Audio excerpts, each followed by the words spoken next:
Good morning, welcome to Furry and Spoilt. Today I'm going to talk to you about don't let your puppy get fat. Now I'm living and breathing this situation at the moment because this is Humps here, who we rescued from Korea, and when he came to us 3 months ago he was really fat. He had this great big sausage shaped body on tiny skinny little legs. Really fat. It was massive health risk. Not just for his heart and all of that, but also for he has chronic arthritis. So all that weight on his body was causing him so much problems. Not to mention the fact that all the inflammation it would have caused and how that would have affected him from a behavioural point of view. Now, I'll go through all that as the video goes on. But so we've had him for 3 months, and in those 3 months he's lost a load of weight. You don't want the weight to come off too quickly, but he has lost a fair old bit of weight. And so this is a situation that I'm living and breathing. So I've actually lived with this darling here who came to us in such a state. And I've lived how awful that is for a dog to be overweight. It's truly awful for them. And I've now seen that now losing the weight, the difference that it's making in him. So please believe me when I tell you that I'm absolutely living and breathing the damage you will do to a dog by letting it get fat. So in this video, I'm just going to go through the different things that I've done to get the weight off Humps, but also to tell you with your tiny little puppy, things not to do so that you never get your dog fat. It just isn't some way that you ever go. If you've got an adult dog and you're watching this, but you've got an adult dog that's fat, you will get tips from this video and something to watch out for. I did a video before about this because Harry, my other dog, is he going to walk off? Can you see there when he walked there that he's got a nice waist now? Harry, my other dog, so suddenly, my dog's always nice and trim. I'm really fanatical about nutrition and stuff.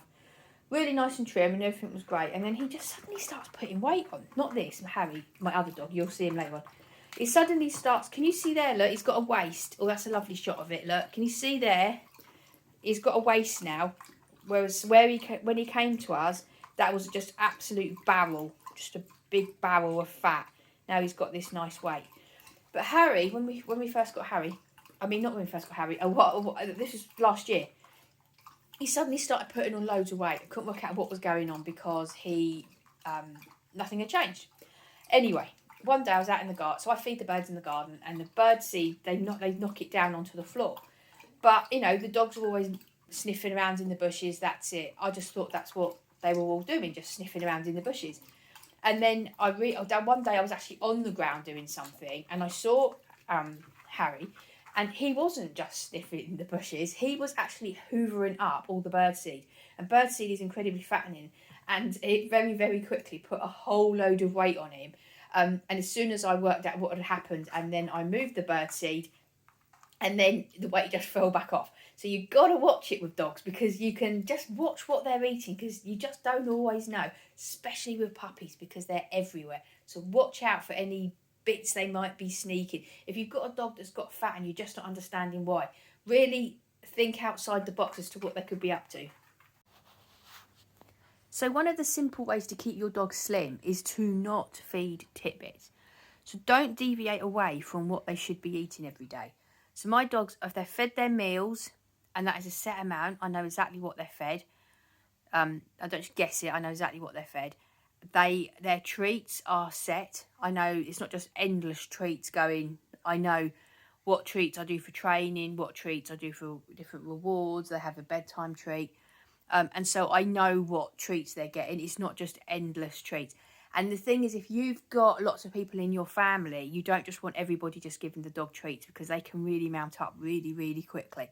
So you need to make sure that, you know, if they're allowed a certain amount of treats a day, put those treats out for the day and then make sure that there's not just extra because it can really easily add up and really quickly get your puppy fat.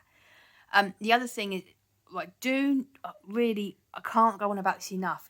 I know the puppies look at you and I know they've got the big eyes and I know they look cute. It seems like a nice bonding thing to do, but please don't feed your dogs I won't say don't feed them human food because I feed my vegetables and meat and stuff, but don't feed them tidbits. It's so vitally important that you don't get your puppy into the habit. Never feed them, if you're eating at the table or you're on the sofa eating your dinner or whatever, Never, ever, ever, ever give your puppy any food from your plate. You will set yourself up for a dog that is just always asking for food. And not only is that really irritating for you, but if you have people around, it's really bad. So never, ever, ever give your puppy anything from your plate. I don't care how cute they look. I don't care how much they're pleading. I don't care how much they're looking at you like they're starved to death. Do not give them anything off your plate, and never give them anything that is like crisps or never give a dog chocolate ever, ever, ever. That's very toxic. But don't, if you're eating biscuits or crisps or whatever, don't ever let them have any, because you are going to make that dog fat really, really quickly. And I know with Humps, I've seen videos of him at different stages before he got to us, and I know that he got very fat very, very quickly. So it can happen really quickly. It takes much longer. Same with everybody, and it takes so much longer to get the fat off, and you're doing them damage. So something that I do with Humps every day is that in the morning I make myself 2 smoothies for the day, and it's all full of goodness, and I give him a little bit of some of it. So I've got an avocado here. I don't give him avocado because you can't give dogs anything that has a stone in the middle. And I'm not talking about don't give them the actual stone. You can't give them any fruit that comes from a stone. So cherries, avocado, because there's a stone in the middle, anything like that. But pear and courgette are his particular 2 favourites. One day I was making one with cucumber, and I thought, I'll give him some cucumber. He didn't want that because he wanted his courgette. And he very politely put it back on the floor and waited for his courgette. So you see, it's nice and healthy, and it's just a nice thing to do bonding. So I'm just going to give him a piece of pear now. There we go, and he eats his piece of pear. There we go. And he comes here every day for this. And think about where he's come from in Korea. Bonding things like this are really important, aren't they, darling? Now, do you want your piece of courgette? Yeah? So next I'll get him a piece of courgette, just like that. It's not too big, all healthy. Give him his courgette, and he takes that away to the back door, because that's his special thing to have. And then he eats his piece of courgette. He doesn't know that it's healthy. He just knows that there's something that I'm having and that I'm sharing with him. Whether, crisp biscuits, they don't know whether it's good or bad. They just know they like the taste of it or whatever. And he likes his courgette, and he comes every morning and does it. My other 2 dogs, they know that it's rubbish. It's not particularly, it's healthy food, and they won't be part of this. They don't want nothing to do with it. But Humps, he doesn't know, and so he has his nice bit of courgette every morning, and it's nice and healthy for him. No fat in there, but you still get the chance to bond with him and to share with him. Don't you, darling? Did you enjoy that? You do, don't you? Okay, so if you look at him now, you can see now he's getting a nice bit of a waist there. His tail's in the way. Let's see if you can get him with his tail out of the way. But you can see he's getting a nice bit of a waist there, whereas when he first came to us, he was just an absolute barrel on tiny little skinny legs. And now you can see there, hang on, let me just get back. It's really slippery and icy here this morning. It's actually freezing cold. Right, so if you look at him here, you can see he's getting... You can also see how fast he's moving around. When he couldn't do that, when he was really fat, when he came to us, he couldn't do that at all. I'm sorry if the sound's a bit rubbish. I've got a scarf around my mouth. Right, so when he first came to us, he could hardly walk. I mean, he could hardly move. And you can see now how he's moving along. Look at him running along. So he's able to do that now he's lost the weight. But what I really want to show you is how he's got this bit of a waist now. Hang on, he'll stop in a minute. You can see how he's got a bit of a waist, whereas he was just a barrel. So you do need for them to have a bit of a waist, like that. I'm going to see if I can get a better shot of it when we get home, because his tail's in the way and he's running along, which is a wonderful, lovely thing. Right, here we are with Harry. He is the dog that got fat because he was stealing the birdseed, but we sorted him all out now. He's in really good shape. What you feed your dog is absolutely vitally important, not just because it can make them fat, but also because you can really mess a dog's behaviour up and all other illnesses by feeding them a bad dog food. Let me just show you what I feed my dogs. So I feed my boys this. Now, this is not sponsored. This is absolutely what I 100% feed my dogs because it's the best for them. And what you're really looking for is foods that are grain-free and that at least 65 or 85% of the product is actually meat. Now, what happens is dog food companies fill their foods up. They need fillers, and they're filling them up here. So this is my I feed the garden birds every day, and you see in there it's full of all the different grains and seeds. And what dog food companies do is they fill dog food up with grains and seeds because it's really, really cheap way for them to do it. Think about wolves, which all dogs come from. In the wild, they only eat meat. Though they have been shown that they do sometimes eat berries. But mainly it's meat. Birds, on the other hand, only eat seed, don't they? They eat other things as well, but they mainly eat seed.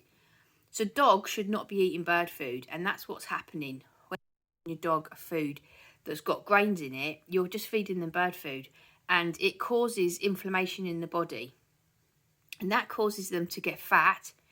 Also, you'll find is because there's seed in the food, there's no taste because there's no meat. So they absolutely shove it with sugar and fat. And I use dry kibble sometimes as training treats. And my dogs completely think they're treats because they're so tasty. And that's because of the salt and the sugar. And low fat kibble is even worse for the amount of sugar that it has in it. It's really, really bad for your dogs. I've done a whole video about what I feed my dogs and understanding the ingredients in dog food. And I'll put them at the end of this video so that you can go and watch it and make an informed choice for yourself. The other thing is that I really wouldn't recommend that you free feed your puppy. So free feeding is when you just leave food down all the time. So that would have to be a dry kibble because a wet food would go off. And you just leave it down all the time and you let the dog decide when to eat. Well, I have never known a dog that's free fed and is a good weight. A dog is always going to overeat. They're always going to do it, and they always do it. And again, although it is absolutely terrible for their weight, you also will find a lot of behavioural problems are caused by a dog that's being free fed.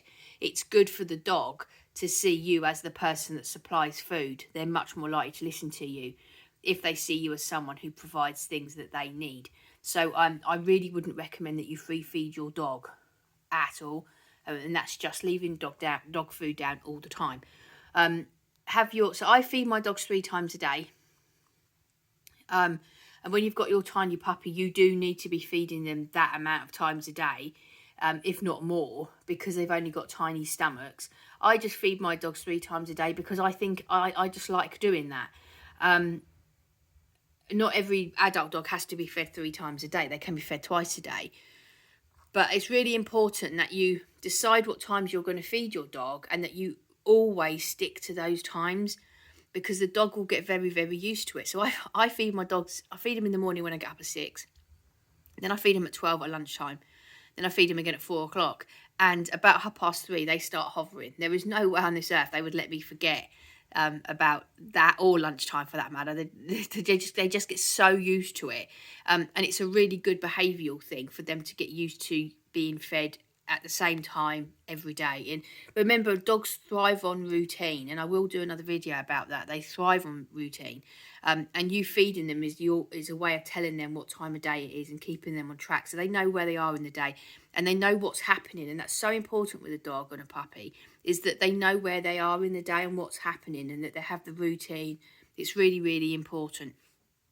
So watch that video. I'll pop it on the end. It's really interesting. If you look at, I teach you how to look at the composition of dog food, and it sounds much more complicated than it is. It isn't. And you can see there really clearly what's in dog food, and then just know that I have researched this for years because I had a dog that I rescued, nearly had to be put down because of bad skin and hot spots, and it was mainly down to he was being fed bad food.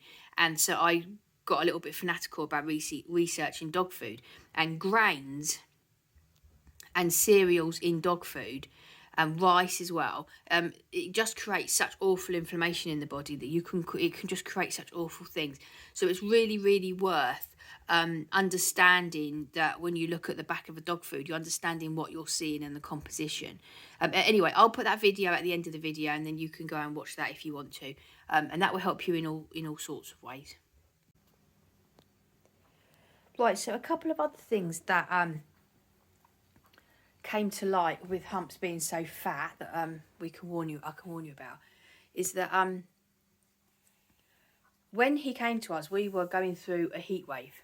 So it was 36 degrees here, and in the UK that is really hot. We generally were about 23, maybe 24, 25 in the summer, and it was 36 degrees, so it's absolutely boiling hot. Now I understand that because Humps was in Korea, that he would have been used to hot temperatures, but for him to be as fat as he was so dangerous. So dogs cannot cool down.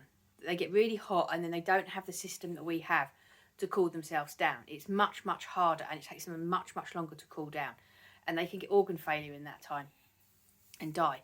I've done videos about that. There's a playlist for it. It's really, really dangerous for a dog to get hot.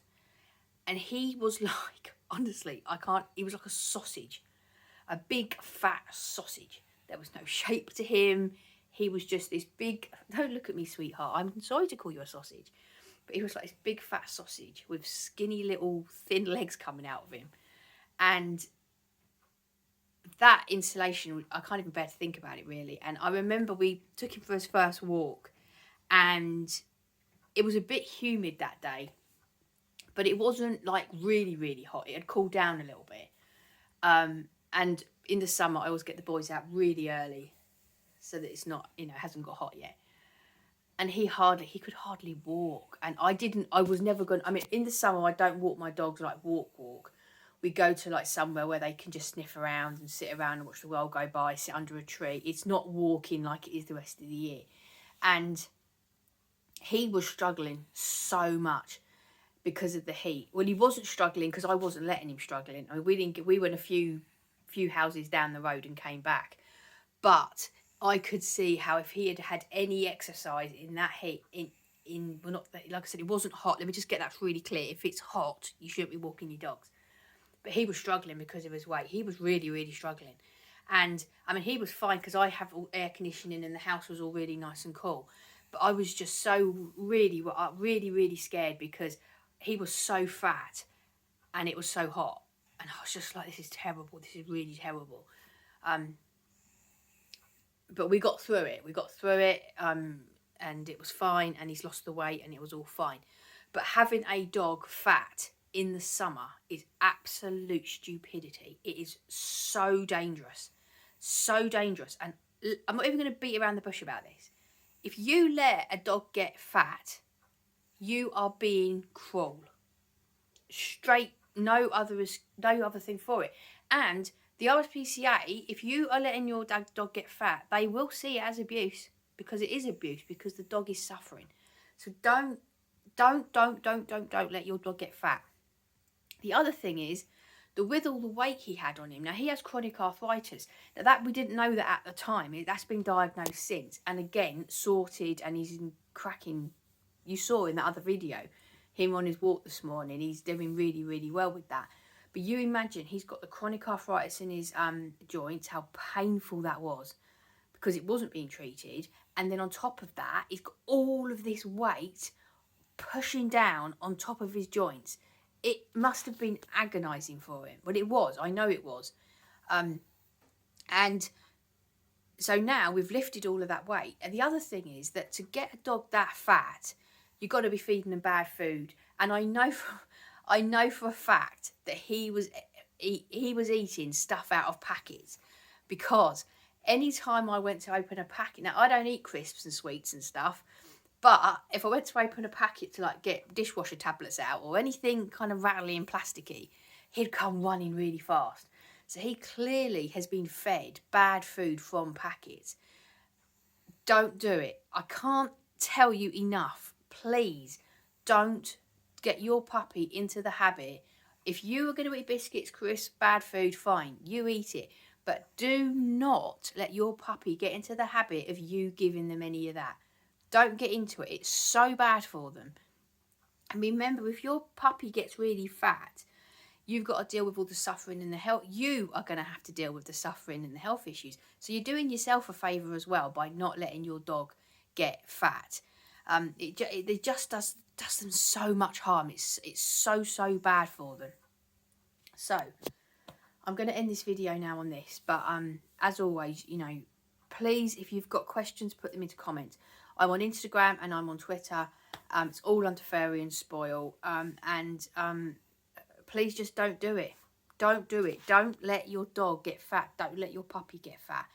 Just please don't do it. Just keep them nice and slim and nice and active. And obviously it goes without saying that exercise. You want to be making sure your dog is getting lots of exercise. That's really important. There's no point in just keeping your dog fed good food but you're not exercising them, because you need to be building the muscle and they need to just generally be in very good shape. So as always, thank you very much for watching. I hope you have a lovely day and I'll see you in the next video. Bye bye.